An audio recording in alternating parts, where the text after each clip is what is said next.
Hello everyone, আসসালামু আলাইকুম। আশা করি আপনারা সবাই ভালো আছেন। আলহামদুলিল্লাহ আমি তো অনেক বেশি ভালো আছি। ভিডিওটা ছিল কয়েকদিন আগে, ভাবলাম আজকে আমি ভিডিওটা আপনাদের সাথে একটু শেয়ার করি। সেই দিন গিয়েছিলাম একটু মেলায় ঘোরাঘুরি করতে, আর মেলাটা হচ্ছিল উত্তরা সেক্টর 13 নম্বরে। অনেক দিন হলো কোনো মেলায় যাওয়া হয় না, ভাবলাম একটু মেলা থেকে ঘুরে আসি। মেলায় ঘোরাঘুরি করতে তো আমার অনেক বেশি ভালো লাগে, আর এই শীতকালেই বেশিরভাগ মেলাগুলো হয়ে থাকে। মেলায় ঘোরাঘুরি করতে কে কে আপনারা বেশি পছন্দ করেন অবশ্যই কিন্তু কমেন্টে জানাবেন। রাতের বেলায় মেলাতে ঘোরাঘুরি করতে আমার কাছে তো অনেক বেশি ভালো লাগে। শীতকালে গ্রামের দিকে মেলাগুলো একটু বেশি পরিমাণ হয়ে থাকে, শহরে তো খুব একটা বেশি মেলা দেখা যায় না, মাঝে মধ্যে কোনো জায়গায় হয়ে থাকে। মেলায় এসেছি অথচ কিছু খাবো না, সেটা তো হতে পারে না। মেলায় আসার পরেই দেখলাম পাকোড়াগুলো ভাজি করতেছিল, ভাবলাম গরম গরম পাকোড়া খেতে অনেক বেশি ভালো লাগবে। শীতকালে একটু গরম গরম খাবার খেতে একটু বেশি ভালো লাগে, কিন্তু পাকোড়াগুলো খাওয়ার পরে মনটা একদমই ভেঙে গেল, কারণ পাকোড়াগুলো খেতে অনেক বেশি বাজে ছিল।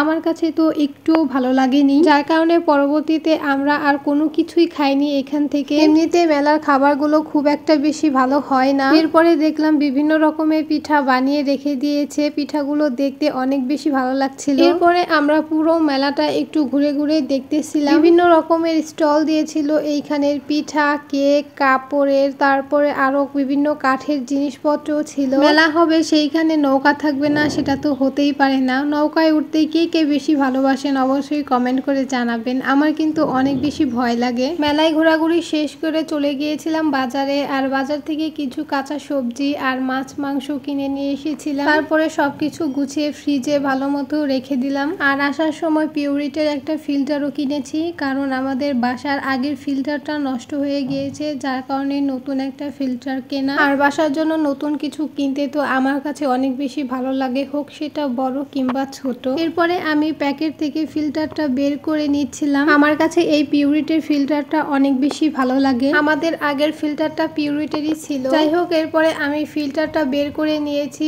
আর ভালো মতো সেটও করে নিয়েছিলাম। বাসায় আসার পর তো অনেকগুলো কাজ করতে হয়েছে, কাজ করতে করতে একদম টায়ার্ড হয়ে পড়েছি। এরপরে একটু রেস্ট নিচ্ছিলাম আর একটা মুভি দেখতেছিলাম। মুভি দেখতে দেখতে অনেক বেশি ক্ষুধা লেগে গেছে। এরপরে চলে আসলাম রান্নাঘরে এসে ঝটপট করে নুডলস রান্না করলাম। নুডলস আর সাথে ছিল জিলাপি। এগুলো খেতে খেতে আমরা বাকি মুভিটাও দেখে ফেলবো। এখন রাত জেগে মুভি দেখতে আমার কাছে তো অনেক বেশি ভালো লাগে। যাই হোক, আজকের ভিডিওটা ছিল এইটুকুই। আমার এই ছোট্ট ভিডিওটা দেখতে আপনাদের কেমন লেগেছে অবশ্যই কিন্তু কমেন্ট করে জানাবেন। আমার এই ভিডিওটা যারা ইউটিউব থেকে দেখছেন তারা আমার ইউটিউব চ্যানেলটাকে একটু সাবস্ক্রাইব করে দেবেন, আর যারা ফেসবুক পেজ থেকে দেখছেন তারা ফেসবুক পেজটা একটু ফলো করে দেবেন। যাই হোক, সবাই ভালো থাকবেন, সুস্থ থাকবেন। আল্লাহ হাফেজ।